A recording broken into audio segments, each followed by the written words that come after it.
आज अक्षय तृतीयेच्या सर्वांना हार्दिक शुभेच्छा मित्रांनो. आता जेवण करून आलो, थोडा आराम केला कारण आपलं शेतामध्ये ना ऊन पण लई, त्याच्यामुळे थोडा आराम झालता. आणि काय होतं मित्रांनो, आता आपण ज्यावेळेस ही जमीन घेतली होती तुम्हाला सांगतो, तिचा भाव होता त्यावेळेस 38,500 आपण ही जमीन घेतली होती. आणि आता एक महिन्याभरामध्ये इतके भाव वाढले आमच्याकडं, म्हणजे 16-17 लाखाला जमीन चालली आहे. म्हणजे याचे हे कम सांगतो मित्रांनो, कारण आता आपण फक्त जमीन जी आहे आपल्या शेतकऱ्याची आहे, ह्या आपलं टिकवणं आपलं कर्तव्य आहे. नाहीतर आपल्याला आता पुढं चालून जमीन होणार नाही शेतीच्या जीवावर. त्यासाठी हेच आपल्याला टिकवणं, कष्टानं पिकविणं हेच आपल्याला काळाची गरज आहे. कारण इथून पुढं जे आहे मित्रांनो, शेतकऱ्याची इतके दिवस चांगले येणार आहे, काय सांगा तुम्हाला.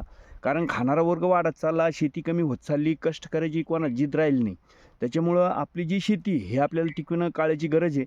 आणि आपल्याला संयम धरून काम करणं आहे. त्यासाठी शेती बी टिकणं आहे आणि आपला जीव पण आपल्याला तोपर्यंत शाब्दित ठेवायचा आहे, कारण आपले दिवस लवकरच येणार आहे. चला.